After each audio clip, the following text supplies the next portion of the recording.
Hi, it's Chris Titley here, and on today's episode of Scoreboard, the podcast, I'm joined by Garry Nucifora. Gary, thank you so much for being part of this series. It's a pleasure to be here, Chris. Thank you. We're sitting here on Wednesday, the 2nd of July, a very important day for Queensland rugby as the British and Irish Lions make their way into Suncorp Stadium tonight. How are you? What are you thinking about that all, Gary? Well, it's obviously very exciting for rugby in Australia, and as it turns out, I only recently secured a ticket, so I'm actually... They're pretty hard to get. They are like hen's teeth, but looking forward to it, and it's a fairly significant game. I was actually there when I was actually at the game as a youngster in 1971 when they beat them at Ballymore, so I'm showing my age, but it's quite exciting to close the loop. Yes, no, indeed. I think David Hannam from the Reds talked about that moment, and that I think they were caught off guard slightly, the Lions, around Queensland. Oh, that should be a walkover, but we shall see what happens tonight, and I'm sure this podcast will age in time, in that there will be a good game. Gary, your involvement in rugby dates back a long way. Can you talk about your involvement in rugby? Well, obviously, I played the game as a youngster. I continued an association with it. Beyond high school, into club rugby, played at Queensland University. My family's got a long association with the club. My brothers played there as well. And I basically went into coaching sort of in my early sort of 20s once I'd finished playing rugby. And coaching was a very big part of it, and I continued my involvement with schoolboy coaching and first 15s in Queensland schools and Australian school sides, and really enjoyed that phase of my life. And then stayed in that sort of education rugby space, and then moved into professional rugby. And I was team manager of the Reds for several years in professional rugby, which has been a wonderful launching pad for a lot of the stuff I'm doing now, not only in rugby, but in lots of different sports in the business. And I continue to remain close to the game and have a particular interest in the development of women's sevens at the moment. Gary, your relationship with rugby, do you remember the early days when you started figuring out the game, what it was like, what it was like to play, what it was like to coach, and has that changed over time? I think I was lucky that I managed to have a lot of really, really good coaches and influential people along the way. And I think they certainly shaped a lot of the things that I did as a coach and then into administration and sports leadership. And yes, guys like Alec Evans, who was a big part of life for me as a youngster at my school at Brisbane Grammar, and Alex still plays a very big part in a lot of people's lives. He's quite elderly now, but was a well respected leader and influencer in a lot of people's lives, including my own with coaching. But yes, I think you cherry pick the good things and you hang on to them and you take them forward, and you hope that you can convey what's valuable to people that you are fortunate enough to have contact with in coaching and in rugby. Gary, what is it about the game of rugby union that you love the most, and I suppose in terms of like where you really find happiness and joy? Well, it's a very holistic question, that one.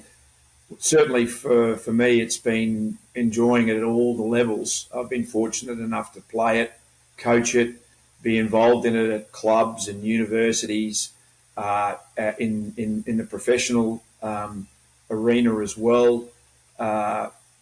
Its internationality is both at times its greatest strength and its greatest weakness. The fact that it is such a tremendous game, but in different pockets of the world right now, its efficacy varies so much, depending on what hemisphere you're in, what country in those hemispheres you're in.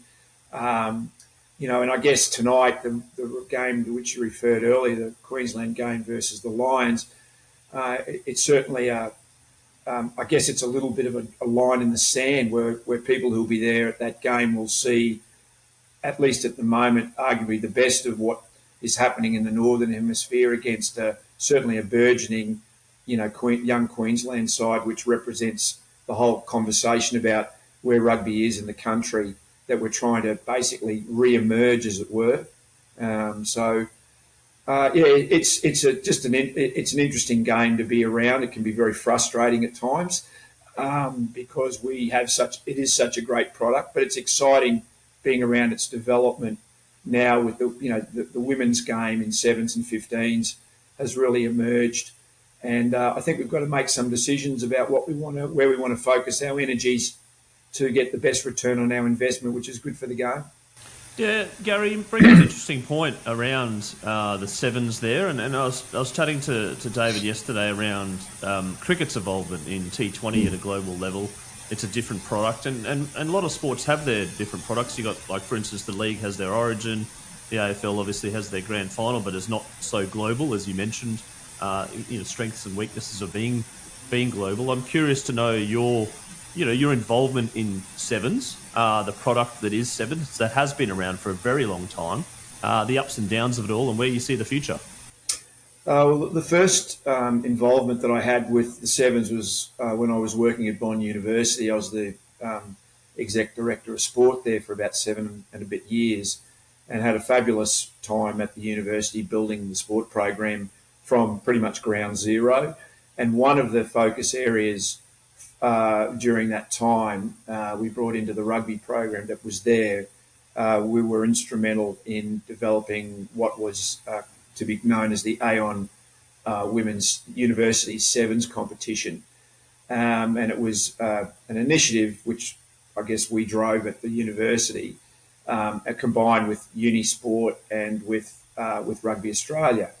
And it was put together very, very quickly, very well off the back of what was happening around the 2016 success of the Australian women's side winning the gold medal at Rio. And although that was a great thing that happened, a tremendous thing, the danger was that by winning it, they returned to Australia and there was no structures. So the Aon Sevens was instrumental in creating that structure, and it was highly successful. Played a women's only competition, played by 8 universities from all around Australia, stretching across from WA all the way to the East Coast, South Australia, Melbourne, all of that.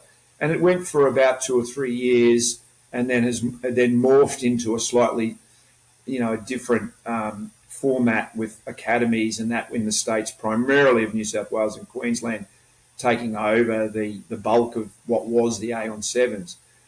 And look, I guess it was that, and then the subsequent development of HSBC, the World Tournament, which of course is men and women, but the women's game in sevens is an extremely high-powered and excellent sporting contest, which meets all of the current demands of I guess the sporting appetite these days. You mentioned the T20, and you could certainly draw parallels to the fact that the sevens is the T20 of rugby, and the way that people are consuming sport these days.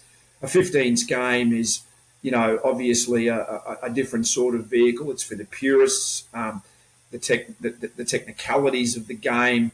The English designed the game, so it's naturally going to be somewhat complex and full of officialdoms blowing whistles and stopping games and controlling things. Whereas the sevens game is a completely different product that's for today. And the women's game, which a group that I'm leading is focusing on, is particularly the product of most appeal. So I think that the game itself is evolving. It's not evolving. All boats are not rising on the tide as they should. Some parts of the game are moving in a different direction from others. Some are being left behind. Match officialdom, for example, needs to be given a much greater focus. It's extremely important. You can't have a game of 15s or 7s or anything if you don't have somebody who's competent and capable and keen and interested to blow a whistle.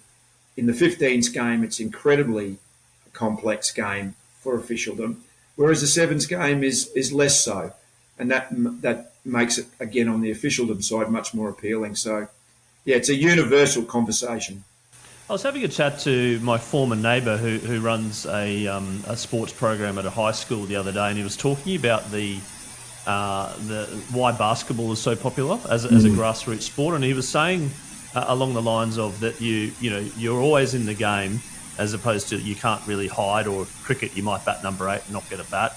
Soccer you might be a goalkeeper and the team wins 10-0 and you don't get a look in. It's fast, it's furious, it's indoors, it's mixed, it's you can have a break, you can have a breather. All those attributes, apart from the weather, I suppose, a little bit the 7s, but apart from those attributes, if you're playing 7s, you can't have a breather. You can't sort of be on the sidelines. You're in the game. You're always part of a team, and it's always fast paced. Are you seeing those attributes resonate to a junior grassroots level?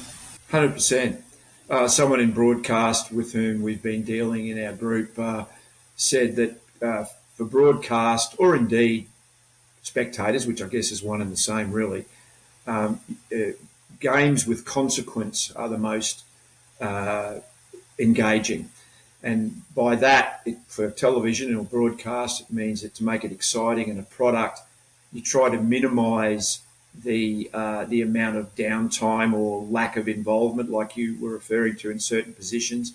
I'd agree with you with basketball. It was probably one of the earlier games in Australia that, when it did come in, it was met with some, that's the game of the United States and all the pizzazz and all of that. But when it was in its early halcyon iteration, it was extremely popular. It went through a bit of a down period, and it's been Larry Kesselman has controlled the competition and owns it, and has done a magnificent job in resurrecting it. With 7s, yes, it absolutely does have the parallel. The consequence is that in 7s, you have to make quick decisions. You don't have the luxury of making a mistake and saying, well, I've got another 70 minutes to make up for that. And people who coach 7s, and our group's lucky enough to have several people involved from the highest level to be able to endorse this remark, say that good 7s players make good 15s players. But they make excellent 15s players because they're good at making decisions quickly. They're aware of the consequence of making a poor decision, because there isn't the time. And suddenly all the worlds come together. That makes spectators happy, players happy, coaches happy, broadcast happy. And suddenly you've got a product that is an Olympic product that people are saying, wow, this is great. Why don't we see it more? And that's kind of why I'm doing what I'm doing. Yeah, Garry, you touched on the Olympics there. I mean, a person on the street might think that 7s rugby is not an Olympic sport, even though we have had success. What can we do, I suppose, to get the message out there that it is an Olympic sport? There is a medal up for grabs, and we've got Brisbane coming up as well. Yeah, there's a very well-worn phrase running around that if you can't see it, you can't be it. And I know that's something that, and quite justifiably, a lot of women's sports often use and refer to, basically send the flare up to say, hey, look over here, this is what we've got. What do we do about, to your question, what do we do about it? Well, you create an environment where there is frequency, I guess I'll stay on my theme of, because we're working in the female space with young girls, where young girls can see the game being played. At the moment in Australia, the only time that you can see an international high-level event in 7s is the HSBC tournament in Perth, which comes once a year. I've said often that 7s is like a comet. It basically, it's coming. When it's here, it burns really brightly and everybody's excited about it, and then it disappears as fast as it arrived. And what we've got to do is address this this comet syndrome with sevens. There's a lot of people that have been doing a lot of work in sevens over many years in their own spaces off the back of clubs, and there's been some really, really good tournaments, and I've spoken to many of the organisers in the course of this, but it's not coordinated, and as a result, if it's not coordinated, then there's no galvanisation of a central purpose, and so therefore there's no tournaments that are seen on a regular basis. So if we can grab hold of this Olympic comet, galvanise all of these people together, and there are lots of them, and then put a really, really high, excellent product together in schools, universities, and then provide a professional space, which is what we're looking to do. You'll have that question answered.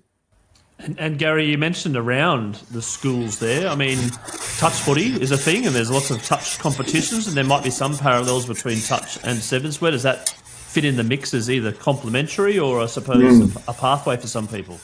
Yeah, I think touch has been a great foundation for, again, with the contacts we've got in the women's space. That's where many of the female players, the girls, have come from. And it's an excellent sport for developing. You can see the linear development of someone playing touch, and then moving into the contact sphere of sevens. So let's not sort of make these opposing arguments. Let's sit down and work together on let's make what's already good better, and then create as I said, create a pathway or galvanise people into a sense of purpose.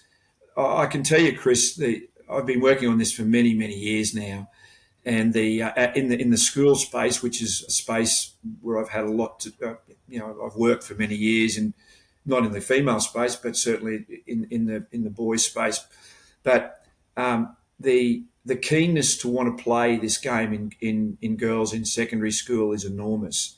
The desire to want to see it played, not only by the girls, but there's also the typology of the crusty rugby dad who, the broken nose, who he doesn't have the son he can go and watch play rugby, but he's got these, several daughters, and they are the very outspoken critics about why isn't there somewhere where my daughter can play rugby a bit more. Now, there are obviously a lot of 15s developments going on in clubs, but again, sevens needs to be coordinated because it's an Olympic sport. I mean, it's here, and it's going to be in Los Angeles in 28.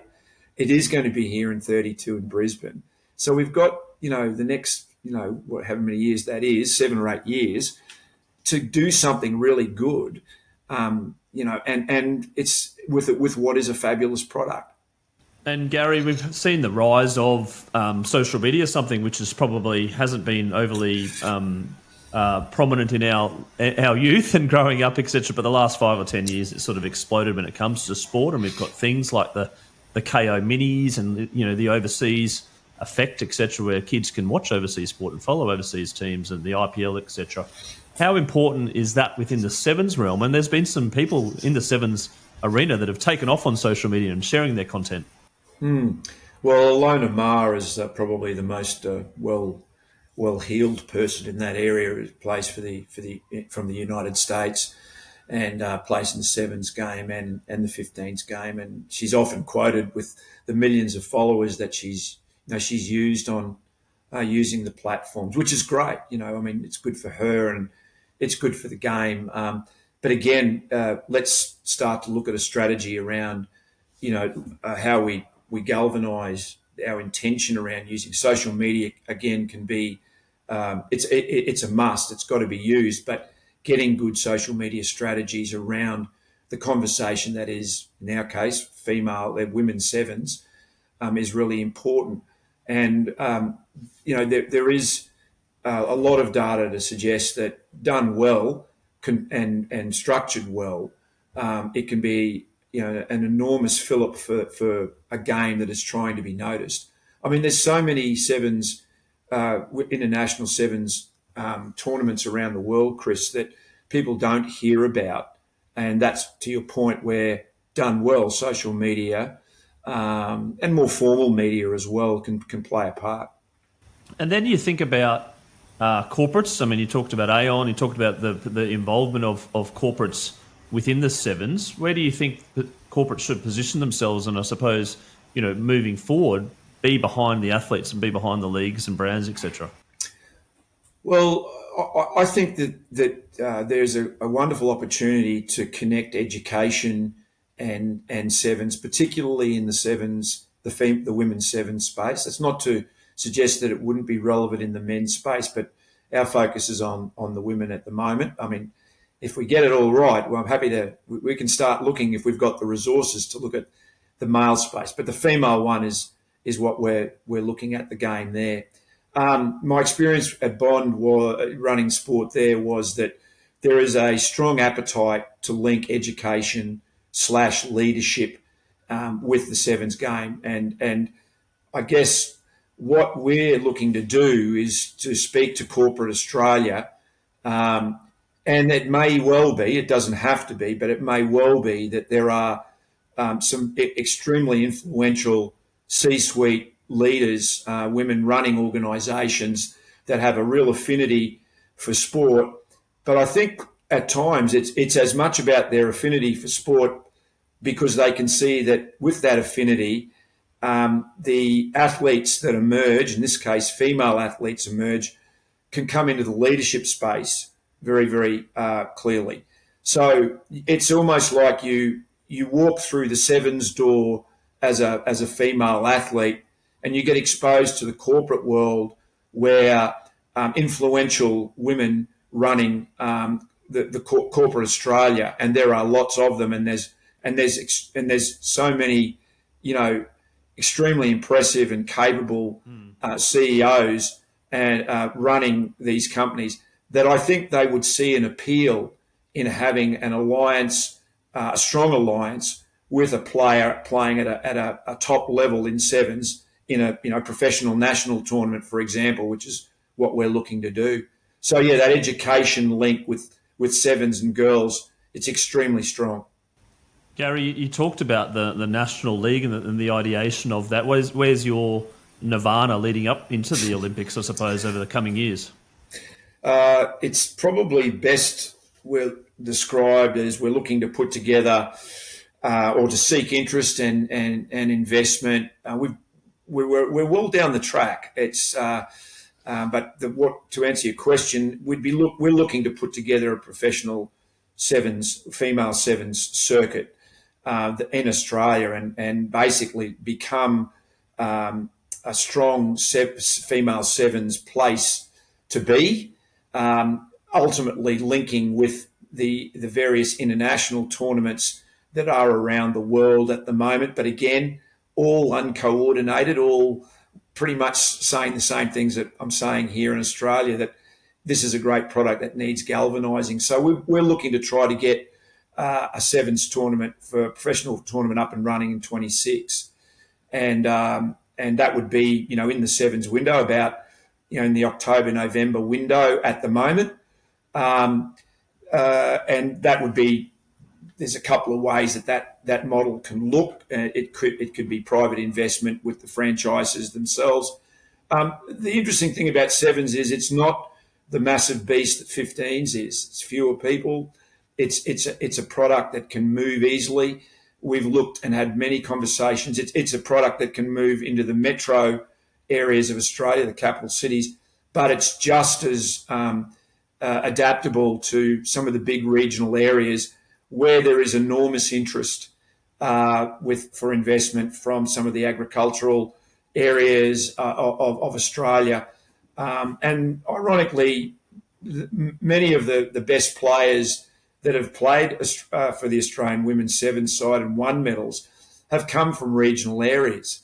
And that's obviously changing, but it's still a very prominent argument. So we're looking to put a tournament of that ilk together in 26, and this is an opportunity to have professional female sevens players, and then linking them with a world circuit as well down the track. But we're just as conscious of doing the development that's required under it, Chris, so that universities competition,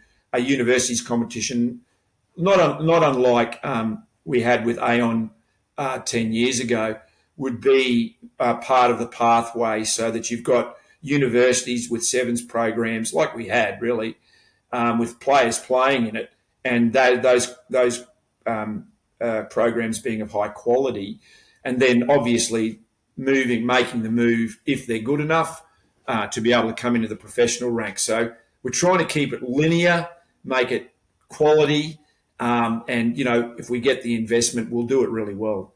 Well, I see a huge opportunity there for corporates, or even someone like the Larrys of the world that comes in and happy to talk to Larry if he wants to. I think he's done a great job. Or even the Wallamai Capital with the WNBL now. Yeah, that's right. Investment into that, etc. Because there's huge mental health benefits. But I was just thinking out aloud there around what you're saying about the regional areas. But the creating a league or creating a pathway for girls to go up and to become professionals should or potentially will unlock a huge talent pool, a liquidity talent pool, which will then rise up into, make Australia, ultimately very competitive at the global stage leading up to the Olympics, right? 100%. And at the moment, the conversation is that the Olympics is there, and, for 28 and 32, the sport of sevens will be there. But as you'll be well aware, and so would many people listening to this, that there's been a real shift and change in the way the Olympic Committee looks at sport, and we've had some.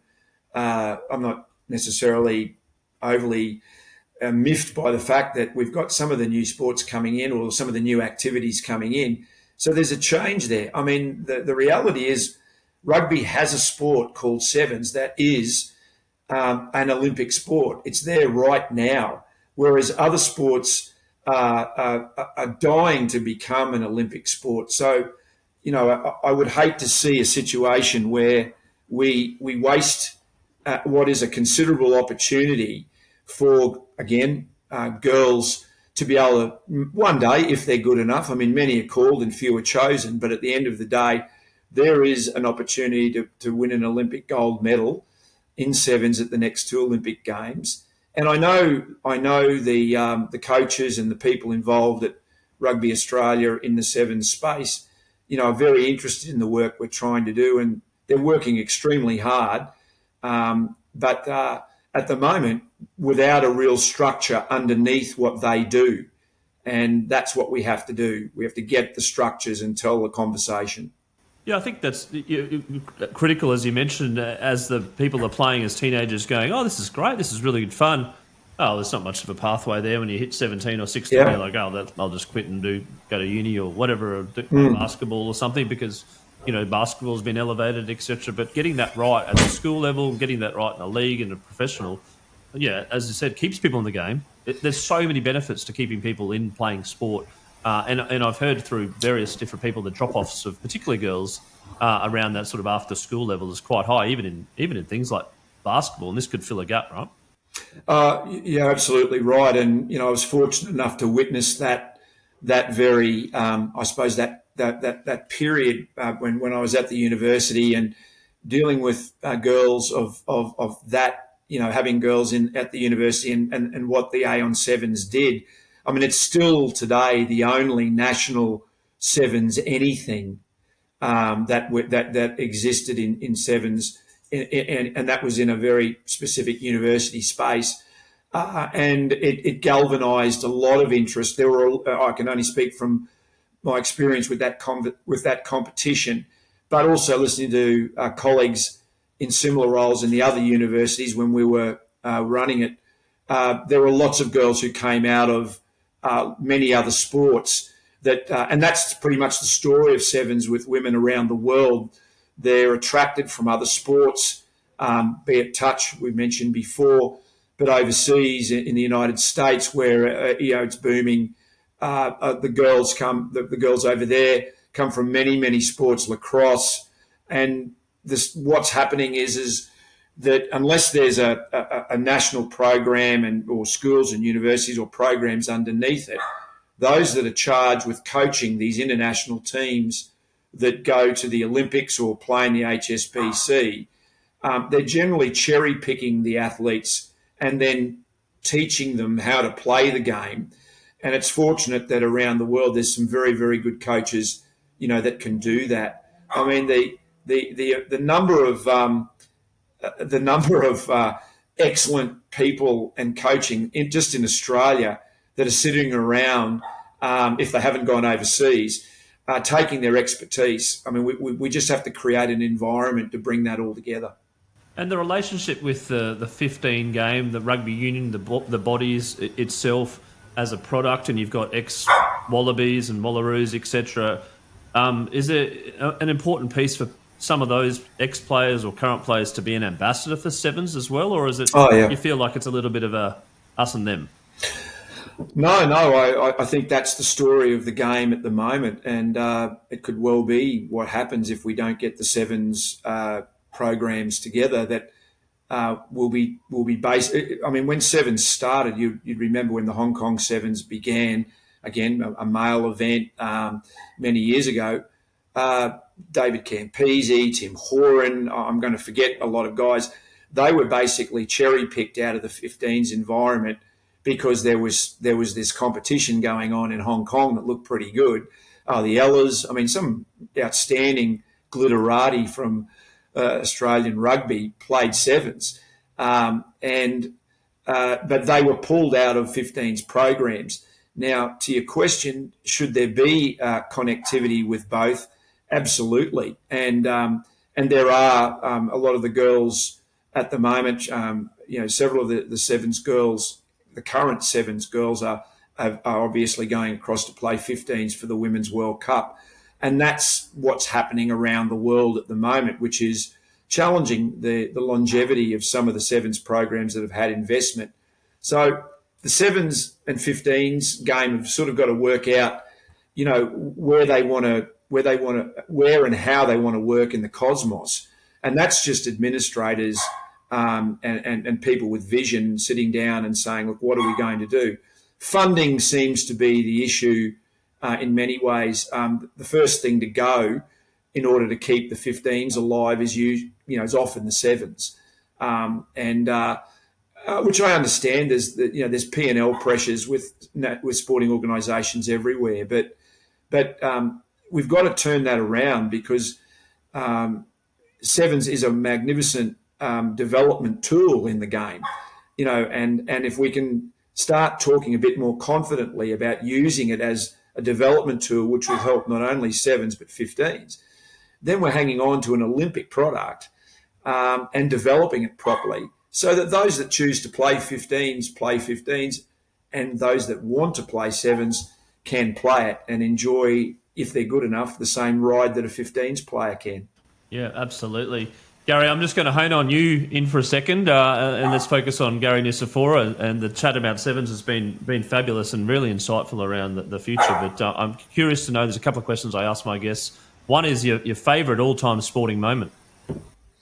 Look, it's probably not going to surprise you. It was the 2003 World Cup. I managed to, I don't know how, but we managed to secure 2 tickets to the final. We got it in the draw, so I nearly fell over. Anyway, we found the money to pay for those and enjoyed that. I mean, that's one of the great rugby events which people will remember, and Wilkinson's field goal, and Elton Flatley having an amazing number of kicks to keep the game, people in the game, and keep the Aussies in the game. So yeah, that's probably the one. I did have to think. I've been lucky to go to quite a few, but that one's the standout. Yeah, it was the wrong side of the ledger, but a cracking game. And I was sort of similar with the AFL Grand Final that I went to as a Lions fan against. Yeah, lost by 4 points, but I took my son along, and it was a bucket list thing to do. And Gary, your scoreboard moment, which is a moment in your life where it's pretty visual. It's something you go, I remember that so clearly, and then from that something in your life changed. Yeah, I think it's probably a bit of a shared experience as a father. My son Harry played for Australia for several years at the junior Wallabies level. He had 3 years, and I think I really had to sit down and think about it. But I think when you talk about great moments where you've been a dad, or you've seen your children come through and do things, and obviously, yes, it was another rugby related one. I think him getting selected and playing overseas in these big under-20s tournaments was when my wife and I went along and and watched. They're good moments. Yeah, fabulous. And Gary, we've got a new segment, which is from our friends at Swyftx, who are powering Scoreboard. It's called the Bucket List. What is your ultimate venue or event in sport that you would love to attend? I think 3 weeks at the Tour de France would probably do me pretty well, Chris. Yeah, right. I list, hey? But also when I was backpacking around a million years ago, I did actually catch one leg of it in Paris when they had the prologue, which is where they ride around the streets. And I probably didn't appreciate it back then that I happened to coincide with an event. But I think now drinking a little bit of wine and driving around France and watching these guys. I mean, you only get them that they come past, and 10 seconds the peloton's gone past you. But it just seems to look like a pretty good place. The thing I'd like to do. Yeah, no, you see it on the TV, you see all the images, and you're like, oh, wow, actually, that looks pretty amazing to get to. Gary, thank you so much for being part of the Scoreboard, the podcast today. I really do appreciate your views and insights into rugby, as it's been your entire life, but also the emerging women's game in sevens, as you mentioned, and the pathways and structures and programs that you're building behind the scenes. And obviously, if there's any sponsors or any investors out there that are interested in the game, they should reach out to you directly. I wish you all the best in the program and all the things that you're doing in women's sevens, and looking forward to keeping in touch, following your progress and supporting you where I can. Yes, thanks very much for the opportunity to chat about it, Chris, and congratulations to you on your podcast. I think what you're doing is extremely valuable, and it was great to be involved today.